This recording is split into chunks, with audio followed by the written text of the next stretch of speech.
என்று மிரட்டும் தோணியில் சொன்னார் சங்கர்.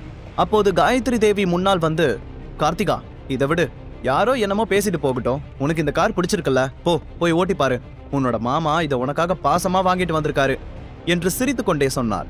அதை கேட்டதும் கார்த்திகா ஆர்வத்துடன் காருக்குள் ஏறி உட்கார்ந்தாள். இதற்கு முன்பு 2 கோடி மதிப்பிலான காரில் அவள் ஒருமுறை கூட ஏறியது கிடையாது. காரை ஸ்டார்ட் செய்ததும் ஆக்சலரேட்டரை மிதித்து வீட்டை விட்டு வெளியே ஓட்டிச் செல்ல ஆரம்பித்து விட்டாள். அவள் சென்றதும் அந்த இடத்திலிருந்த மொத்த பேரும் தீபக்கை பற்றி கிசுகிசுத்து பேசிக் கொண்டிருந்தார்கள். காயத்ரி தேவிக்கும் சங்கருக்கும் தீபக்கின் மீது இருந்த கோபம் இன்னமும் தீரவில்லை. ஆனால் அவர்களை பார்க்க அடிக்கடி விருந்தினர்கள் வந்து கொண்டிருந்ததால் அவர்களை கவனிப்பதில் பிஸியாகிவிட்டார்கள். ஆனால் தீபக்கிற்கு இன்னமும் அந்த காரின் மீது சந்தேகம் இருந்தது. நான் சும்மா தொட்டு பார்த்துட்டு போயிருப்பேன், தேவையில்லாம நம்மளை சீண்டி பாக்குறாங்க, நமக்கு ஒரு டவுட் வந்தா அது கிளியர் ஆகிற வரைக்கும் மைண்ட்ல இருந்து போகாதே என்றவன் உடனே சிதம்பரத்திற்கு கால் செய்து அந்த காரை பற்றியும் கார்த்திகா வெளியில் சென்ற விஷயத்தை பற்றியும் சொன்னான். அடுத்த நொடியே சிதம்பரம் ஃபுல் மோடில் ஆக்டிவேட் ஆகிவிட்டார். இன்னொரு புறம் கார்த்திகா காரை சீறி பாயும் வேகத்தில் ஓட்டினாள். ஒரு புறம் சித்தார்த்தை கல்யாணம் செய்து கொள்ள போகும் சந்தோஷமும், இன்னொரு புறம் தனக்கு 2 கோடி ரூபாய் கார் கிடைத்த சந்தோஷமும் அவளது மனதில் நிறைந்திருந்தது. ஆனால் அடுத்த சில நொடிகளிலேயே அவளது சந்தோஷம் மொத்தமும் காணாமல் போனது. ரோட்டில் நின்றிருந்த போலீஸ் கார்த்திகாவின் காரை பார்த்ததும் நிறுத்தினார்கள். என்னாச்சு, எதுக்காக என்ன ஸ்டாப் பண்றீங்க என்று கார்த்திகா கேட்க, இன்ஸ்பெக்டர் உடனே மற்ற ஸ்டேட்ல இருந்து திருடிட்டு வர காஸ்ட்லி கார்ஸ் எல்லாம் ஸ்பேர் பார்ட்ஸை மாத்தி சென்னையில ஓட்டிக்கிட்டு இருக்கிறதா எங்களுக்கு கம்ப்ளைண்ட் வந்திருக்கு. இந்த காரை பார்க்கும்போது எங்களுக்கு சந்தேகமா இருக்கு, உங்களை பத்தி கொஞ்சம் விசாரிக்கணும் என்று சொன்னார். அதை கேட்டு கார்த்திகா கொஞ்சம் எரிச்சலான தோணியில், ஹலோ சார், என்னை பார்த்தா என்ன திருட்டு வண்டி ஓட்டுறவ மாதிரி தெரியுதா? இந்த கார் என்னோட கல்யாணத்துக்காக என் மாமா கிஃப்ட் பண்ணது, நீங்க ஏதோ தப்பா புரிஞ்சுக்கிட்டீங்கன்னு நினைக்கிறேன் என்று சொல்லி முடிக்கும் முன்பே, உங்க மாமா கிட்ட எங்களை கூட்டிட்டு போங்க, நாங்க அவரை பார்க்கணும், ஆனா இந்த கார்ல கிடையாது என்று சொன்ன இன்ஸ்பெக்டர் அருகில் நின்றிருந்த கான்ஸ்டபிளை பார்த்து, கான்ஸ்டபிள், இந்த கார் எடுத்துட்டு நீ ஸ்டேஷன் போயிடு என்று சொன்னார். உடனே கான்ஸ்டபிளும் கார்த்திகாவை கீழே இறக்கி அவள் பேச்சை கண்டு கொள்ளாமல் காரை எடுத்துக்கொண்டு அங்கிருந்து கிளம்பினார். அதன் பிறகு இன்ஸ்பெக்டர் போலீஸ் காரில் ஏறி, மேடம் வாங்க, உங்க மாமாவை பார்க்க போகலாம் என்று சொல்ல, கார்த்திகா கண்களில் தேங்கிய கண்ணீருடன், சார் இப்படியெல்லாம் பண்ணாதீங்க, இன்னைக்கு எனக்கு என்கேஜ்மெண்ட், இந்த கண்டிஷன்ல உங்களோட நான் அங்க வந்தா என்று சொல்லியபடி கொஞ்சம் தயங்கினாள். மேடம், போலீஸ்க்கு கோஆபரேட் பண்ணனா உங்களோட நிச்சயதார்த்தம் நல்லபடியா நடக்கும், தேவையில்லாம அடம் பிடிச்சா நாங்க வேற மாதிரி விசாரிக்க வேண்டி வரும் என்று இன்ஸ்பெக்டர் சொல்ல, கார்த்திகா பயத்தில் அமைதியாக காரில் ஏறி அமர்ந்தாள். இன்னொரு புறம் கார்த்திகா வெளியில் சென்று 1 மணி நேரத்திற்கும் மேல் ஆகிவிட்டதால் அவளை நினைத்து எல்லோரும் கவலைப்பட ஆரம்பித்து விட்டார்கள். கார்த்திகா புது காரை பார்த்த ஆர்வத்தில் போனையும் எடுக்காமல் சென்றிருந்தாள். கேசவன் எந்த நேரத்திலும் சித்தார்த்துடன் வீட்டிற்கு வந்து விடுவார் என்று எல்லோரும் பயத்துடன் நின்றிருந்தார்கள். அப்போது காயத்ரி தேவி பதட்டத்துடன், சங்கர், மாப்பிள்ளை வீட்டுக்காரங்க வரத்துக்குள்ள அவ இங்க இருக்கணும் என்று சொன்னார். அம்மா, நான் போன் பண்ண, அவ அட்டன் பண்ணல, ஒருவேளை போனை இங்கேயே எங்கேயாவது வச்சுட்டு போயிருக்கலாம், நான் பசங்களை அனுப்பி தேட சொல்றேன் என்று சொன்னார் சங்கர். இன்னைக்கு அவளோட நிச்சயதார்த்தம், மாப்பிள்ளை வீட்டுக்காரங்க வர சமயத்துல பொண்ணு வீட்டுல இல்லன்னு தெரிஞ்சா அவங்க என்ன நினைப்பாங்க என்று காயத்ரி தேவி பயத்துடன் சொன்னார். சரியாக அந்த நேரத்தில் கேட்டை தாண்டி போலீஸ் சைரனுடன் ஒரு கார் வந்து கொண்டிருப்பதை எல்லோரும் பார்த்தார்கள்.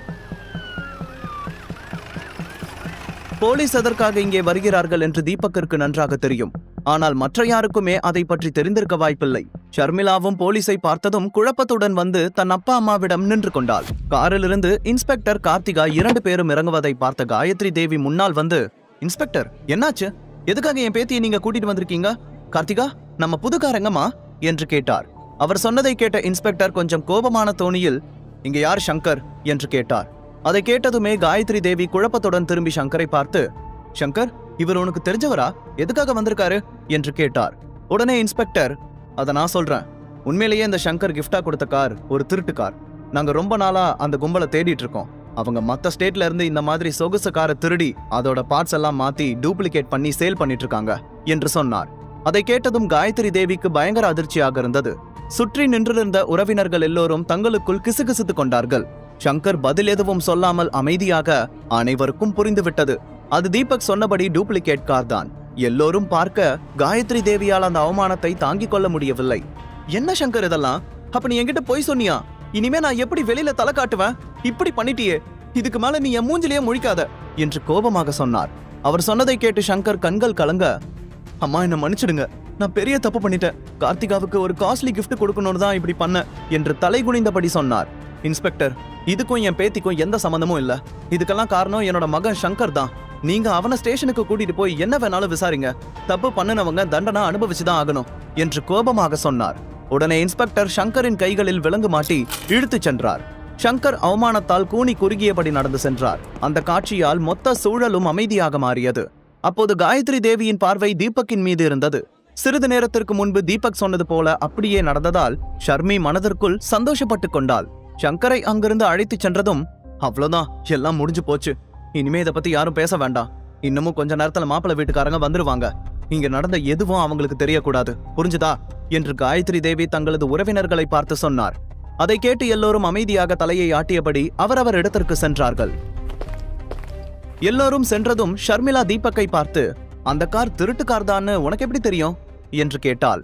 என்ன சொல்வதென்று தெரியாமல் திணறினான் தீபக். வசமா மாட்டிக்கிட்ட பங்கு, இப்ப நான் என்ன சொல்றது என்று ஏதோ யோசித்தவன், எனக்கு இந்த ஸ்போர்ட்ஸ் கார்ஸ் மேல ரொம்ப இன்ட்ரெஸ்ட் ஷர்மி. பேப்பர்ல இத பத்தி அதிகம் வரும், இதுக்குதான் நியூஸ் பேப்பர் படிங்கன்னு சொல்றது என்று லேசாக சிரித்து கொண்டே சமாளித்தான் தீபக். அதை கேட்டு ஷர்மிளா ஆச்சரியத்துடன், உனக்கு ஸ்போர்ட்ஸ் கார்ஸ பத்தி இவ்ளோ தெரியும்னு எனக்கு தெரியாது, பரவாயில்ல, என்னோட புருஷனுக்கு ஏதோ விஷயம் தெரியுதே என்று சொல்லிக்கொண்டே அந்த இடத்தை விட்டு நகர்ந்தாள். அதை கேட்டதும் தீபக்கின் மனதில் எல்லையில்லா சந்தோஷம் தோன்றியது. அடுத்த சில நிமிடங்களில் கேசவன் மற்றும் சித்தார்த் தன் குடும்பத்துடன் காயத்ரி தேவியின் வீட்டிற்கு வருகை தந்தார்கள். வீட்டிற்கு வெளியே ஒன்றன் பின் ஒன்றாக பல விலை உயர்ந்த கார்களை பார்த்ததும் அனைவரின் கண்களும் விரிந்தன. அடுத்த கணம் வேலைக்காரர்கள் நிறைய விலை உயர்ந்த நகைகள், பிராண்டட் துணிகள், செருப்புகள் மற்றும் காரில் இருந்த அனைத்து வகையான பொருட்களையும் குவித்தனர். இவற்றையெல்லாம் பார்க்கும் போதே கேசவன் எவ்வளவு பெரிய பணக்காரர் என்று எல்லோருக்கும் புரிந்தது. நடந்த சம்பவத்தில் கடுப்பாக இருந்த கார்த்திகா அருகில் நின்றிருந்த ஷர்மிளாவை பார்த்து, ஷர்மிளா, சித்தார்த் எனக்காக நிறைய காஸ்ட்லி கிஃப்ட்ஸ் கொண்டு வந்திருக்காரு. அதெல்லாம் நீ உன்னோட வாழ்க்கையில பாத்திருக்கவே மாட்ட. உனக்கு வேணும்னா அதுல இருந்து ஏதாவது ஒன்னு எடுத்துக்கோ.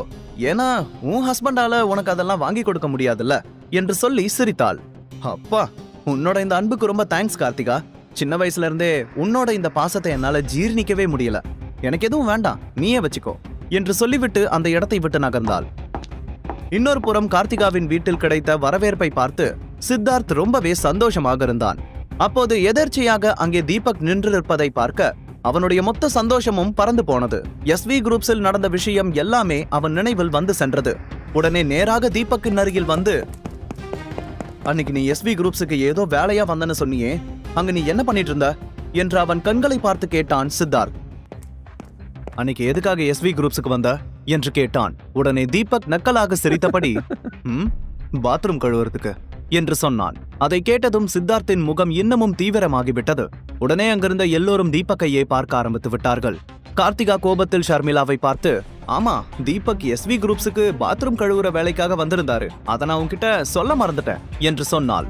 அதை கேட்டதும் எல்லோரும் சிரிக்க ஆரம்பித்து விட்டார்கள். ஷர்மிளாவுக்கு என்ன பேசுவதென்று தெரியாமல் அமைதியாக தலை குனிந்து கொண்டாள். அந்த சந்தர்ப்பத்தை பயன்படுத்தி கொண்ட சித்தார்த், ஆமா, இந்த ஜென்டில்மேனுக்கு வேற எங்க என்ன வேலை கிடைக்க போகுது? இட்ஸ் ஓகே, நான் உனக்கு ஹெல்ப் பண்றேன். என்னோட ஹோட்டல்ல பாத்ரூம் கழுவுற வேலை இருக்கு, நீ வேணும்னா அங்க வந்து ஜாயின் பண்ணிக்கிறியா? அது சரி, அந்த வேலையை உன்னை விட வேற யாராலையும் அவ்வளவு நல்லா பண்ண முடியாதுல்ல. 3 வேளை சாப்பாடு, 15,000 சம்பளமும் போட்டு தரேன். ஏய், 15,000 நீ மொத்தமா பாத்திருக்கியா என்று கிண்டலாக கேட்டான். உடனே கார்த்திகா சிரித்து கொண்டே, அங்க டிப்ஸும் கிடைக்கும்னு சொல்லுங்க சித்தார்த் என்று சொல்ல, கண்டிப்பா, நானே தினமும் சாருக்கு 500 ரூபாய் டிப்ஸா தரேன், ப்ராமிஸ் என்று சொல்லி சிரித்தான் சித்தார்த். அவர்கள் பேசும் ஒவ்வொரு வார்த்தைக்கும் சுற்றி நின்றிருந்தவர்கள் ஏதோ ஸ்டாண்ட் அப் காமெடி செய்வதை போல விழுந்து விழுந்து சிரித்தார்கள். கீதா மனதிற்குள் அவனை பயங்கரமாக திட்டிக் கொண்டிருந்தார். ஆனால் அவர்களுடைய அந்த பேச்சுக்கெல்லாம் தீபக் கொஞ்சமும் அசரவில்லை. உங்களோட அக்கறைக்கு ரொம்ப தேங்க்ஸ் மிஸ்டர் சித்தார்த். பாத்ரூம் கழுவுற வேலையை கேவலமா பாக்குற உங்கள மாதிரி ஆளுங்களை பார்க்கும் போதுதான் அவங்களோட வலி எப்படி இருக்குன்னு புரிஞ்சுக்க முடியுது. எனக்கு உங்க ஹோட்டல்ல வேலை செய்ய விருப்பம் இல்ல என்று சொன்னான். இதை விட்டா உனக்கு வேற என்ன தெரியும்? நீ எதுக்கும் லாய்க்கு இல்லாதவன் தானே என்று கார்த்திகா நக்கலாக சொல்ல, என்னோட திறமை என்னன்னு உனக்கு தெரியுமா என்று தீபக் கேட்டான். உடனே சித்தார்த் சிரித்து கொண்டே, அப்படின்னா உன்னோட திறமையை கொஞ்சம் காட்டு பார்க்கலாம் என்று சொன்னான். அதை கேட்டு தீபக் எந்த பதிலும் சொல்லாமல் அமைதியாக நின்றான். அவனுக்கு என்ன திறமை இருக்க போகுது சித்தார்த்? நல்லா பேசி ஷர்மிளாவை பிரெயின் வாஷ் பண்ணி எப்படி ஏமாத்தலாம், பணத்தை கறக்கலாங்கிற திறமை வேணா இருக்கும். உன் முன்னாடியெல்லாம் அவன் ஒண்ணுமே இல்ல என்று சொன்னாள் கார்த்திகா. உடனே சித்தார்த் சிரித்து கொண்டே, சரி அதை விடு, அவனை என் கூட கம்பேர் பண்றதே எனக்கு கேவலம் என்று சொன்னான். அதை கேட்ட தீபக் கொஞ்சம் கோபத்துடன், ஆல்ரெடி உன்னையும் உன் அப்பாவையும் SV குரூப்ஸ் பார்ட்னர்ஷிப்ல இருந்து துரத்தி விட்டுட்டாங்க தானே, இதெல்லாமே கடன் வாங்கி தான் இப்போ பந்தா பண்ணிட்டு இருக்கீங்க. சித்தார்த், காலம் எல்லா நேரமும் ஒரே மாதிரி இருக்காது. பணக்காரன் பிச்சைக்காரன் ஆகிறதெல்லாம் இன்னைக்கு ரொம்ப சகஜம் என்று சொன்னான். அதை கேட்டு எல்லோரும் முணுமுணுக்க ஆரம்பிக்க கார்த்திகா பல்லை கடித்து கொண்டாள். டென்ஷனான சித்தார்த், நான் பிச்சைக்காரன் ஆகிறனா இல்லையான்னு எனக்கு தெரியாது, ஆனா கண்டிப்பா உன்னால பணக்காரனாக முடியாது என்று சித்தார்த் கோபமான தோணியில் சொல்லி முடிக்கும் முன்பே வெளியில் சலசலப்பு சத்தம் அதிகமாக கேட்டது. உடனே எல்லோருடைய பார்வையும் வெளியில் விழுந்தது. காயத்ரி தேவிக்கும் எதுவும் புரியவில்லை. பல விலை உயர்ந்த கார்கள் வரிசையாக வெளியில் வந்து நிற்பதை பார்த்து காயத்ரி தேவி வேகமாக வெளியில் சென்றார். அப்போது பல செக்யூரிட்டிகள் வீட்டுக்குள் நுழைந்தார்கள். அவர்கள் அனைவரின் கைகளிலும் காஸ்ட்லியான கிஃப்ட் பாக்ஸ் இருந்தது. எல்லாவற்றையும் ஒட்டுமொத்தமாக கொண்டு வந்து வீட்டின் ஹாலில் குவித்து வைத்தார்கள். உண்மையில் இந்த பரிசுகள் எல்லாமே கேசவன் கொண்டு வந்ததை விடவும் மற்ற உறவுக்காரர்கள் கொண்டு வந்ததை விடவும் 10 மடங்கு அதிகமாக இருந்தது. அதை பார்த்து அங்கே நின்றிருந்த எல்லோரும் மீண்டும் பிரமிப்பில் முணுமுணுக்க தொடங்கினார்கள். சிறிது நேரத்திற்கு முன்பு தீபக்கை பார்த்து கேலி செய்து சிரித்த அதே கூட்டம்தான் இப்போது அந்த பரிசு பொருட்களையும் தங்கம் மற்றும் வைர நகைகளையும் வாயை பிளந்தபடி பார்த்து கொண்டிருந்தார்கள். அந்த நேரத்தில் கையில் துப்பாக்கியுடன் பாதுகாப்புக்கு வந்த 4 செக்யூரிட்டி கார்ட்ஸுடன் சிதம்பரம் அங்கே நுழைந்தார். அவரை பார்த்ததும் காயத்ரி தேவிக்கு அடையாளம் தெரியவில்லை. அவர் கேசவனின் உறவினராக இருக்கலாம் என்று நினைக்க ஆரம்பித்தார். சிதம்பரம் உள்ளே வந்ததும் சிறிது தூரத்தில் நின்றிருந்த தீபக்கை பார்த்தார். ஆனால் தீபக் கண்களால் சைகை செய்ய சிதம்பரம் அமைதியாக திரும்பிக் கொண்டார். உடனே அவருடைய பார்வை காயத்ரி தேவியின் பக்கம் திரும்பியது. ஹலோ மிஸ் காயத்ரி தேவி சதாசிவம், உங்க ஃபேமிலி ஃபங்க்ஷனுக்கு என்னோட வாழ்த்துக்கள். இந்த கிஃப்ட்ஸ் எல்லாமே சிவகங்கை சமஸ்தானம் ராஜா சேதுபதியோட ஃபேமிலியில இருந்து வந்திருக்கு. இது எல்லாமே ரொம்ப முக்கியமான ஒரு ஸ்பெஷல் பர்சனுக்காக தான் வந்திருக்கு என்று அவர் சொன்னதும் காயத்ரி தேவி உட்பட அங்கிருந்த அனைவரும் மணப்பெண்ணான கார்த்திகாவுக்காக தான் என தவறாக புரிந்து கொண்டனர். சந்தோஷத்தில் கார்த்திகா துள்ளி குதித்தாள். சித்தார்த் நெஞ்சை நிமிர்த்தி கொண்டான். ஆனால் அந்த ஸ்பெஷல் பர்சன் யார் என்பது தீபக்கிற்கு மட்டுமே தெரியும். அவனை ஓரக்கண்ணால் ஒருமுறை பார்த்து கொண்ட சிதம்பரம், உங்களுக்கு பிடிக்கும்னு நான் நம்புறேன். எங்களோட பெரிய ஐயா சேதுபதி என்ன இந்த விசேஷத்துக்கு ஸ்பெஷலா அனுப்பியிருக்காரு என்று காயத்ரி தேவியிடம் சொன்னார். ராஜா சேதுபதியின் பெயரை கேட்டதும் காயத்ரி தேவி ஒரு நொடி திகைத்து போனார். அவருக்கு சேதுபதி ஃபேமிலியை பற்றி நன்றாக தெரிந்திருந்தது.